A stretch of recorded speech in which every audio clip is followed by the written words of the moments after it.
제가 잠을 잘 때 빗소리, 천둥 소리를 틀어놓고 잡니다. 그러니까 저한테 맨날 비가 와요.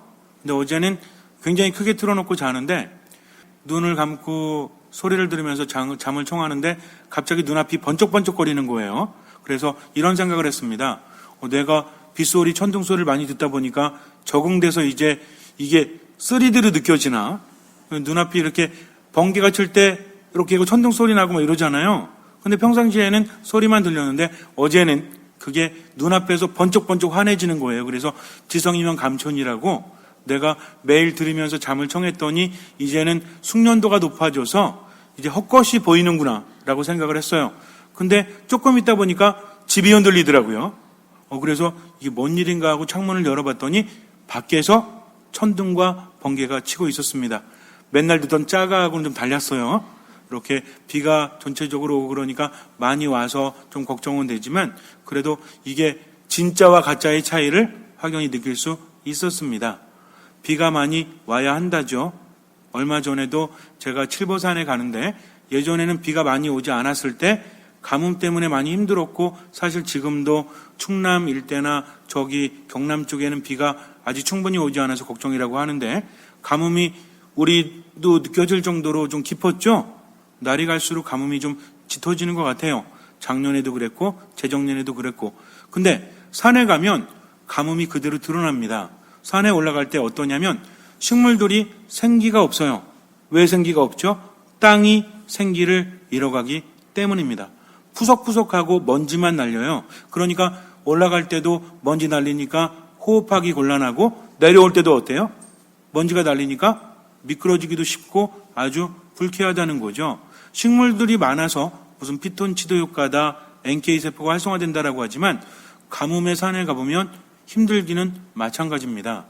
그런데 한 2주 정도 지나서 산에 갔는데 산이 빽빽해진 거예요.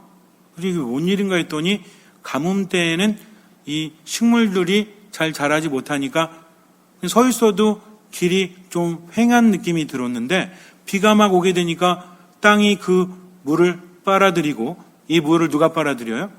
나무들이 빨아들이니까 나무들이 더 푸르러지고 또 무성해졌다는 거죠. 길 자체가 달라집니다. 길도 잘 보이고 또 냄새도 좋고 어떤 냄새가 나죠? 여러분들 그려지십니까? 비가 온 다음에 촉촉히 젖은 산의 대지 거기에서 흙내음이 맡아지고 그리고 산의 향기가 느껴지는 그 상태. 가뭄 때는 이게 잘 느껴지지 않는데 비가 촉촉히 왔을 때는 느껴지죠. 그리고 조금 가다 보니까 물소리가 들리는데 칠보산에서 평상시에는 볼 수 없는 장면이 있는데 칠보산에도 계곡이 있어요. 이러면 아니 칠보산에 무슨 계곡이 있냐고 묻는 분들이 있을지 몰라요. 평상시에는 없다가 비가 많이 와서 땅이 물을 많이 머금게 되면 어느새 계곡에 물이 불어서 졸졸졸졸 흐르는 소리가 들립니다. 이 소리 들어보신 분? 아무나 듣는 게 아니에요. 그럴 때 가야만 들어볼 수 있는데 요즘에 가면 아마 그 계곡이 느껴지지 않을까 생각합니다. 금세 빠지지는 않으니까 한 며칠 내로 한번 가보세요. 그럼 제가 말씀드린 대로 계곡에 물이 가득해서 졸졸졸졸 흐르는 물소리 때문에 아주 기분이 좋을 거예요. 여러분들이라면 만약에 집을 지을 기회가 있다면 1번 아무도 없는 보안이 철저히 유지되는 나무도 없고 동물도 새들도 없는 사막과도 같은 곳 보안은 엄청나게 유지가 돼요. 2번은 숲풀이 우거지고 새들이 지저귀고 계곡물이 흐르는 곳 어디다 집을 지겠습니까? 왜요?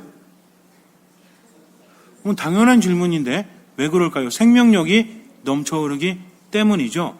땅이 생명력을 잃어간다면 아무것도 살아갈 수가 없습니다.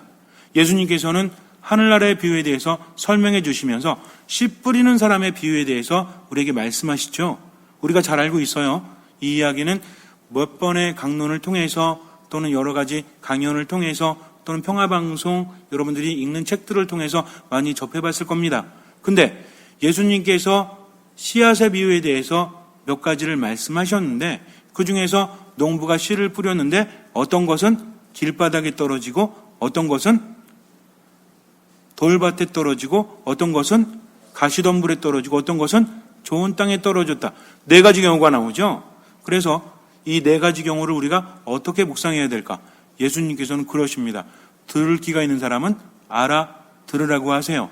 여기에서 농부는 씨를 뿌리는 사람은 주님을 의미합니다. 씨는 뭘 의미하죠? 하느님의 말씀이라는 거죠. 열매가 많이 맺히려면 씨가 좋아야 되는데 여기서 중요한 건 씨가 좋냐 좋지 않느냐 이게 아니에요. 왜냐하면 하느님의 말씀은 힘이 있고 그 자체로 생명력이 가득하기 때문입니다. 이 비유에서 중요한 건 뭐죠?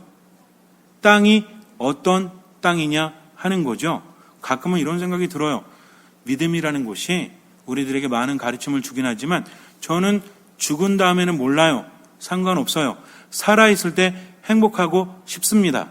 종교라는 것은 우리가 만들어낸 상상에 불과하고 어쩌면 별 의미가 없을지도 몰라요. 라고 말하면서 현실을 살아가는 사람들이 있죠. 그런데 우리가 세상을 살아가면서 신앙이라는 것이 사후에뿐만 아니라 지금에도 많은 영향을 미친다는 것을 깨닫게 되는데 너무 늦게 깨달으면 안 된다는 거죠. 눈에 보이지 않는 것이 때로는 눈에 보이는 것을 좌우합니다. 흐름이라는 것은 눈에 보이지 않아요. 인간의 삶은 흐름이 있죠. 그래서 뭐라고 합니까? 잘 변하지 않는다라고 그래요. 그럼 눈에 보이는 것이 안 변하는 걸까요? 아니면 눈에 보이지 않는 것이 안 변하는 걸까요? 눈에 보이지 않는 것이, 그것이 눈에 보이는 형태로 드러나죠. 어떤 사람은 헤어스타일이 맨날 똑같아. 어떤 사람은 옷차림이 맨날 비슷해. 이런 것들은 겉으로 보이는 것이 아니라 그 사람 안에 흐름에 맞게 외형화 또는 외현화 되어진다는 거죠.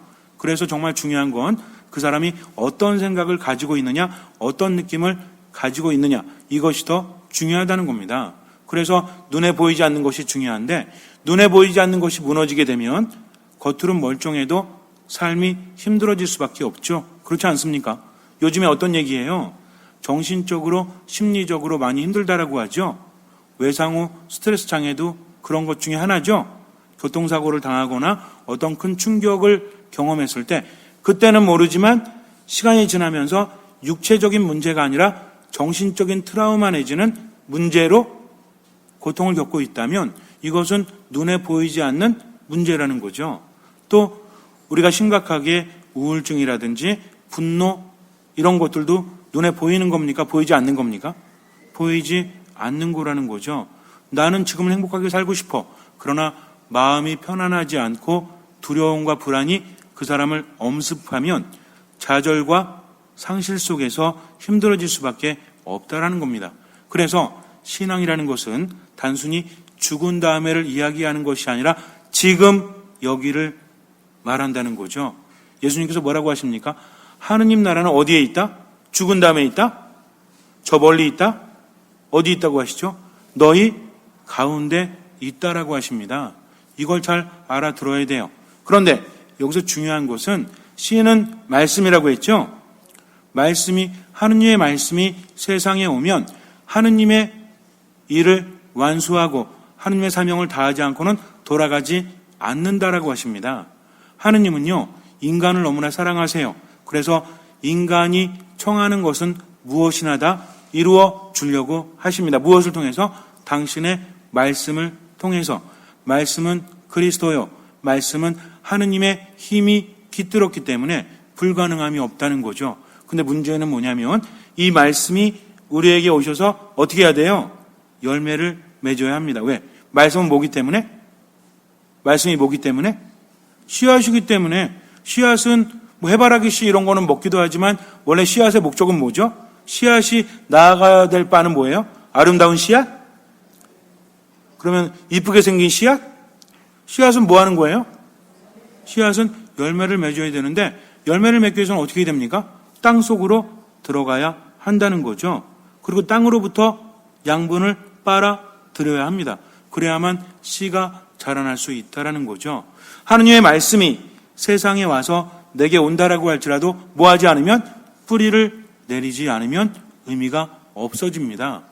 이게 왜 그러냐면 예수님께서 기적을 행하실 때마다 죽은 사람을 살리시고 나병 환자를 깨끗하게 하시고 또 마귀를 쫓아내실 때마다 뭐라고 하시죠? 너의 믿음이 너를 구원하였다. 즉 기적을 일으키신 분은 예수님, 즉 하느님이신데 예수님은 무엇을 말씀하십니까? 믿음에 대해서 말씀하신다는 거죠. 즉 하느님께로부터 기적의 힘이 오지만 그 기적을 가능하게 하는 것이 무엇이다? 우리들의 믿음이라는 거죠. 여기 빗대어서 우리가 생각해 본다면 믿음은 어디서 오죠? 들음에서 옵니다. 들음은 그리스도의 말씀으로 이루어졌다는 거죠. 믿음이라는 것은 어느 순간 마음 먹는다고 되는 것이 아니라 말씀을 듣고 또 듣고 들음으로 인해서 이 말씀이 내 안에 깊이 자리 잡으면 이 말씀은 우리의 골수를 쪼개 놓습니다. 말씀이 활동하면서 뭘 일으키죠? 기적을 일으키고 생명력을 높인다는 거죠.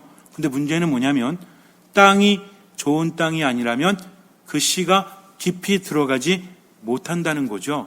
뿌리를 내리지 못한다는 겁니다. 예수님의 비유는 잘 알아들어야 돼요.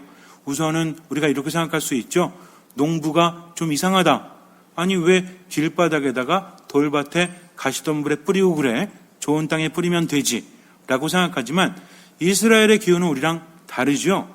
그래서 우리나라는 밭을 갈고 씨를 뿌리죠. 그런데 이스라엘은요 씨를 뿌리고 밭을 갈아요. 되게 웃기죠. 왜 그러냐면 이스라엘 지형은 우리하고 많이 다릅니다. 그래서 좋은 땅이 별로 없고요. 그다음 우리처럼 정돈을 해놔도 언제 바뀔지 모른다는 거죠. 물론 이스라엘 평야라든지 이런 평야는 좀 낫지만 뭐 산악지방이라든지 이런 데는 그렇지가 않아요. 대부분 사막 형태를 띠고 있기 때문입니다. 그래서 이스라엘에 가면 광야가 많은데 문제가 뭐냐면 비가 안 올 때는 엄청나게 안 옵니다. 그래서 3월부터 8월 또는 4월부터 9월까지 6개월 동안은 비가 오지 않아요. 그 전에 비가 온다는 거죠. 그래서 이른 비와 늦은 비로 나눌 수가 있는데 이 비가 안 오니까 땅이 어떻게 되겠어요? 말랑말랑합니까? 굳어집니까?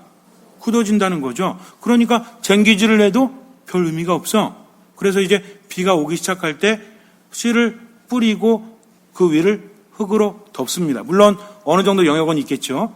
근데 이 씨 뿌리는 방식이 뭐냐면 워낙 비가 많이 올 때는 많이 오기 때문에 조금만 뿌려도 농사가 무지하게 잘 돼요. 그래서 여러분들 혹시나 이스라엘에 가보신 분들 아시겠지만 포도송이가요 우리하고는 잽도 되지 않습니다.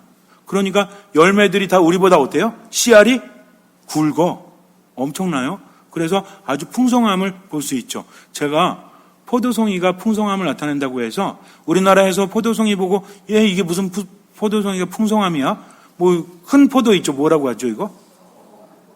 거봉. 쉬운 말이 있구나. 네, 거봉이 있는데 그 거봉을 봐도 뭐 이렇게 풍성하다 못 느꼈는데 제가 이스라엘에 갔을 때 어떤 거 봤더니 포도송이가 있단만 해요. 그래가지고 주렁주렁 달려가지고 야 저게 정말 풍성함을 의미하는구나 라고 느꼈습니다. 그러니까 우리나라처럼 조밀하게 심지 않아도 한번 열리기 시작하면 장난이 아니죠. 그러니까 사람들이 자세하게 씨를 뿌리지 않고 이렇게 헐 뿌리는 거예요. 그리고 두 가지 방식이 있는데 사람이 이렇게 공중에다 흙 뿌리더니 우리는 이렇게 심죠. 씨 이렇게 뿌려요? 씨 뿌린다는 게 우리는 이해가 잘 안 되죠. 농사 져보신 분 밭에서 그럼 어떻게 해요? 이렇게 밭 고랑 파고 어떻게 합니까? 하나하나 이렇게 심지 않아요? 근데 우리가 씨 뿌린다는 걸 사실 이해하기 쉽지가 않습니다. 뿌린다는 건 어떻게 뿌리는 거예요? 이렇게 막 흩어 뿌리는 거죠. 그리고 사람이 뿌리기도 하고 또는 당나귀라든지 소라든지 짐승 그 엉덩이 부분에 이렇게 자루를 놓습니다. 그리고 씨를 넣은 다음에 구멍을 뚫어놔요. 그럼 얘가 어떻게 하겠어요? 막 돌아다니겠죠, 이렇게. 그러면 이 당나귀가 그래 우리 주인님이 주셨으니까 고르게 뿌려야지 하고 이쪽으로 쭉 갔다가 자양좌 좀 2보 앞으로 또 자양좌 그리고 쭉 뿌리고 이렇게 줄 맞춰서 뿌리겠습니까? 무슨 군대 당나귀예요? 아니죠. 그냥 지 가고 싶은 대로 가겠죠? 앞에서 주인이 끌면 갔다가 절로 끌면 절리 갔다가 가니까 어떻게 궁둥이가 타고 움직이면서 어때요? 일로도 뿌려지고 절로도 뿌려지고 또 바람 불면 어때? 날아가고 그렇게 되니까 좋은 땅뿐만이 아니라 돌밭이나 또는 길바닥이나 가시덤불에 날아갈 수 있는 확률이 있다라는 거죠. 이걸 이해하지 못하면 우리가 이해하기 쉽지 않은데 아직까지 밝혀진 바로는 그런 확률이 높다라고 합니다. 어쨌든 중요한 건 그게 아니라 씨앗이 떨어진 땅이 어떤 땅이냐? 어떤 것은 길바닥에 떨어지죠? 그러니까 어떻게 합니까? 새들이 와서 쪼아 먹습니다. 하느님의 말씀을 들으려고도 하지 않는 사람을 의미한다는 거죠. 말씀을 새들이 쪼아가니까, 사탄이 뺏어가니까 그 사람 안에는 말씀이 자리하지 못한다는 거죠. 또 돌밭에 떨어졌다는 것은 돌밭에도 흙은 있지만 그래서 말씀이 씨앗을 내리죠. 말씀을 기꺼이 받아들입니다. 그런데 외적인 환난이 오거나 역경이 오면 말씀을 저버리는 거죠. 말씀이 뿌리를 깊게 내리지 못하니까 얼마 가지 않아 죽게 된다는 겁니다. 또 하나는 가시덤불에 떨어졌대요. 이건 뭐냐면 말씀을 받아들이고 하느님 안에 머물고자 하지만 내적인 상황들, 그러니까 세상에 대한 근심, 걱정, 두려움 또는 욕심 또는 즐거움, 이런 것 때문에 하느님을 삶의 첫자리에 두지 못하고 멀리 하게 된다는 거죠. 세례는 받았는데 나는 신앙이 없습니다 라고 말하는 사람들이 여기에 속할 수도 있겠죠. 성당에는 나가는데 이 정도까지만 하고 나머지는 하지 않을래요. 그러다 보니까 어떻게 됩니까? 숨이 막혀서 씨앗이 뿌리를 내려도 자라지 못하고 죽어버린다는 거죠. 한번 생각해 보세요. 그렇다면 씨앗이 뿌리를 내리지 못하거나 열매를 맺지 못하게 하는 땅은 점점 좋은 땅이 될까요? 점점 죽는 땅이 될까요? 죽는 땅이 되겠죠. 땅이 다른 식물을 키워내지 못하면 동물들이 모여들지 않아요. 새들이 모여들지 않습니다. 결국 어떻게 돼요? 사막화되고 죽어간다는 거죠. 땅이라는 것은 우리들의 상태를 의미합니다. 지금 내 상태가 어떠하냐 이거죠. 하느님을 믿고 싶고 그분 안에 머물고 싶은데 세상에 대한 걱정, 두려움, 이것 때문에 기도하지 못하고 말씀 안에 머물지 못하고 온전히 맡기지 못하고 판단하고, 그러다 보니까 감정에 휘둘리면서 세상을 살아가요. 두려움을 이겨내지 못하니까 어떻게 합니까? 그냥 두려움에 짓눌러서 포기해버리죠. 그럼 어떻게 돼요? 분노 조절하지 못하고 또는 상실감 때문에 우울함을 벗어나지 못하고 매일 짜증만 내면서 결국 아무런 열매도 맺지 못하면 그 땅이 죽어가듯이 우리 또한 점점 생기를 잃어갈 겁니다. 하지만 중요한 건 이것을 아는 것이라는 거죠. 지금 내 마음이 어떤지, 정말 살아가면서 열매를 맺고 있는지 열매를 맺지 못하는지 점검하는 게 중요하다는 겁니다. 왜냐하면요, 내가 만약에 지금 가시덤불 안에 있어서 이것이 열매를 맺지 못한다면 어떻게 할 수 있어요, 없어요? 어떻게 할 수 없습니다. 갑자기 절망적이죠. 우리는 아무것도 할 수 없어요. 그러나 하느님께는 모든 것이 가능하지 않습니까? 알아야 한다는 거죠. 우리가 그분의 도우심을 청하고 그분 안에 머물고자 하면 우리의 무엇을 보시고? 믿음을 보시고 그분은 우리 삶에 기적을 일으켜 주신다는 겁니다. 그러니까 혹시라도 내가 가시덤불 안에 있다고 할지라도, 내 땅이 가시덤불로 뒤덮여 있다고 할지라도 주님께서 오셔서 가시덤불을 걷어 주신다는 거죠. 중요한 건 무엇입니까? 그분을 믿고 그분을 따르는 것. 이렇게 해야만 그것이 가능하다는 거죠. 그래서 오늘 복음을 묵상하면서 우리가 생각해야 될 것은 첫째는 뭡니까? 내 상태가 어떠한지를 파악하는 거죠. 좋은 땅에 떨어졌다면 어떤 열매를 맺죠? 좋은 열매가 뭐예요? 나눔의 열매, 사랑의 열매라는 거죠. 자꾸만 열매를 맺으니까 새들이 오죠. 또 동물들이 모여들죠. 그럼 어떻게 돼요? 거름이 되고 비료가 돼서 땅이 또 어떻게 됩니까? 더 기름지게 되죠. 그 다음엔 더 풍성하게 열립니다. 그런데 좋은 땅이 되지 않으면 베풀지 않고 나누지 않으니까 자기중심적으로 살아가니까 끊임없이 불안과 두려움 안에서 허덕입니다. 사람들에게 베풀어주지 않으니까 사람들이 모여들질 않아요.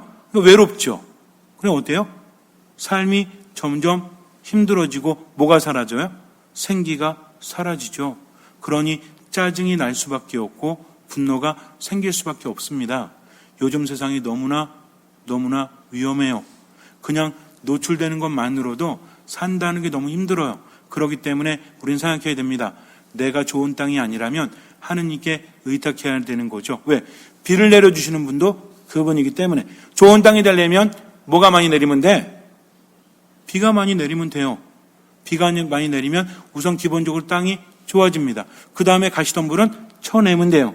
그럼 좋은 땅이 유지될 수 있다는 거죠. 돌도 치우면 돼요. 흙으로 채워지면 됩니다. 그러나 이것은 내가 할 수 있는 것이 아니라 주님께서 그렇게 해주신다는 거죠. 중요한 건 무엇입니까? 내가 그분께 응답하는 것. 그것이 바로 믿음이라는 거죠. 하느님 안에 머물고자 함. 한번 생각해 보세요. 우리가 성경을 보니까 예수님을 애타게 찾는 사람들이 소경이 있었죠. 하여라는 여인이 있었죠. 또 나병 환자가 있었죠. 이 사람들이 마음이 어땠겠어요? 마음이 좋은 땅이겠어요? 아니면 좀 메마르고 죽어가는 땅이었겠어요? 당연히 죽어가는 땅이었죠. 그들이 할 수 있는 것은 아무것도 없었어요. 다만 어떻게 합니까? 예수님을 보고 그분의 말씀을 듣고 모든 것을 걸었다는 거죠. 목숨을 걸고 그분 앞에 가니까 예수님께서는 어떻게 하십니까? 그들의 믿음을 보시고 그들을 치유하시고 너의 믿음이 너를 구원하였다라고 말씀하셨다는 거죠. 그렇다면 혹시라도 내 마음이 황무지요, 내 마음이 사막이기 때문에 힘들다면 나는 어찌할 수 없지만 주님께서 좋은 땅으로 바꿔주실 수 있다면 나는 뭘 해야 됩니까? 목숨을 걸어야 한다는 거죠. 최선을 다하지 않으면 절대로 그것은 되지 않기 때문입니다. 그래서 여러분들에게 제시해 드립니다. 하느님 안에서 최선을 다한다는 것은 세 가지로 요약될 수 있는데 기본적으로 미사와 말씀과 기도 안에 머물면서 뭘 해야 돼요? 들어야 돼요. 무엇을? 그분의 말씀을 마음을 다해서 듣습니다. 그리고 삶 안에서 어떤 자세로 살아가냐면 감정에 휘둘리지 말고 기분에 휘둘리지 말고 어떤 상황이 되든지 간에 첫째, 아무것도 판단하지 않는다. 모두 함께 해볼게요. 시작. 아무것도 판단하지 않는다. 두 번째, 모든 것을 주님께 맡긴다. 시작. 모든 것을 주님께 맡긴다. 세 번째, 보이는 것이든 보이지 않는 것이든 지금 여기에서 베풀며 살아간다. 좀 어렵죠? 시작. 보이는 것이든 보이지 않는 것이든 지금 여기에서 베풀며 살아간다. 요 6개만 잘하면 돼요. 그래서 처음에 세 가지는 하느님 안에 머물면서 믿음을 총하는 것이요. 두 번째는 열매를 맺기 위해서 그렇게 하는 겁니다. 그러면 6가지를 다 하면 이제 하느님께서 나머지 7번째 뭘 주십니까? 기적을 주신다는 거죠. 이것이 바로 신앙인의 자세예요. 우리가 할 수 있는 것은 아무것도 없습니다. 주님께 의탁하는 거죠. 내게는 불가능하지만 하느님께는 모든 것이 가능함을 믿고 살아가세요. 그래서 앞으로는 혹시라도 내가 짜증이 나네, 내가 화가 나네, 내 삶이 우울하네. 그러면은 지금 내 땅이 어떻게 돼가고 있는 거예요? 가시덤불에 또는 돌에 이런 땅으로 바뀌고 있는 거다. 그러니 어떻게 해야 되겠다? 좋은 땅이 되기 위해서 어떻게 해야 되겠다? 최선을 다해서 절실히 그분께 청하는 거죠. 무엇입니까? 미사와 말씀과 기도 안에서 겸손과 순명과 사랑으로 살아가는 거죠. 아까 그거 요약한 거죠? 겸손이 뭐예요? 아무것도 판단하지 않는다. 순명이 무엇입니까? 모든 것을 하느님께 맡긴다. 사랑이 무엇입니까? 베풀며 살아간다. 아주 간단해요. 그래서 여러분들 실수할 수 있고 넘어질 수 있겠지만 의식하는 순간엔 최선을 다하세요. 이게 중요합니다. 완벽하게 할 수 없죠? 그러나 의식하는 순간에 최선 다할 수 있어요? 없어요? 화가 나는 거 막을 수 있어요? 없어요? 있어요? 화가 나는 거 어떻게 막아요? 화가 나는 건 어쩔 수 없지만 화를 내지 않을 수는 있습니다. 이해되십니까? 슬퍼지는 건 어쩔 수 없지만 슬퍼하는 건 멈출 수 있다라는 거죠. 미워지는 거 어쩔 수 없지만 미워하는 것은 멈출 수 있습니다. 뭔 소리랴? 들을 기가 있는 사람은 알아들으세요. 최선을 다한다는 것은 너무나 중요합니다. 잘한다는 건 아무나 할 수 없지만 최선을 다한다는 것은 누구나 할 수 있어요. 주님께서는 잘하기를 바라지 않으십니다. 그러나 최선을 다하기는 바라세요. 잠시 눈을 감으세요. 절대로 잊지 마십시오. 미사, 말씀, 기도 안에서 아무것도 판단하지 않고 모든 것을 하느님께 맡기고 어쨌든 지금 여기에서 베풀면서 살아가십시오. 정말 그렇게 살아가십시오. 주님께서는 그 믿음을 보시고 우리 삶에 놀라운 기적을 일으켜 주실 것입니다. 아멘.